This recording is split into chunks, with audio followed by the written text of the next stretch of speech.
is about hitting the wall and getting stuck and journeying through it and redefining what walking with God might look like with some insight from a research study on the different stages in the life of faith. There is a concept from endurance sport called hitting the wall. It's a feeling that an athlete gets when they run out of steam, and it's typically accompanied by feelings of fatigue and negativity. I've included an incredible video of a marathon runner from Kenya to give you an idea of what this looks like. Almost done. Kenyan runner Yvonne Ngetich had been in the lead for nearly 26 miles. The finish line was within sight when this happened. Overcome by exhaustion, Ngetich fell onto her hands and knees, but kept going. Oh my goodness, look at what's going on here in the women's race. She led for the entire day. Only in the closing miles, her body let her down. Race director John Conley was watching.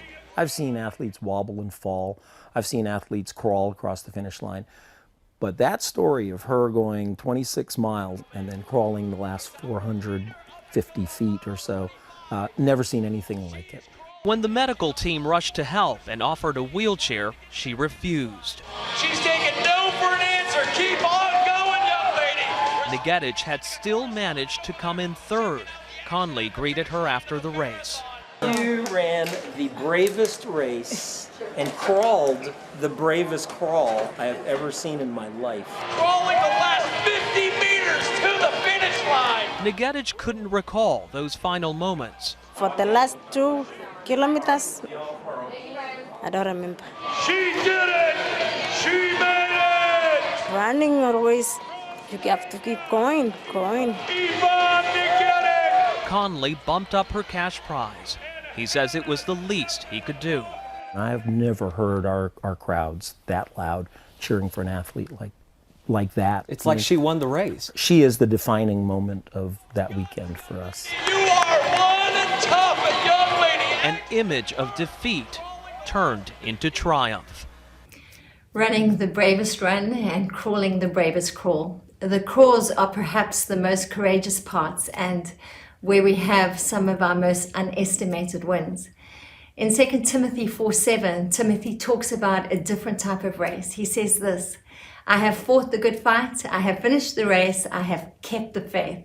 And this race also has some fatigue and involves hitting the wall. It takes courage, and courage is definitely not the absence of pain, and it looks different from our preconceived pictures of running well. Janet Hayberg and Robert Gulick did a study on the stages of a life of faith, and they also identified what they call a wall. They call the stage the journey inward. And they explain that this is where we experience a life crisis, a loss of certainty, and that it is here that we need to learn to embrace the mystery of life. Being stuck here often happens when we don't get the answers that we need, the ones that we are looking for. And to move on requires what they call journeying through the wall.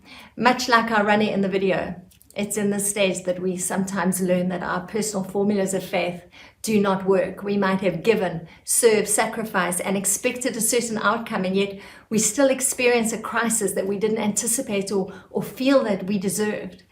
I know that for some of you listening, this is a diagnosis, it's a betrayal, it's a relationship failure or a dream that has not materialized.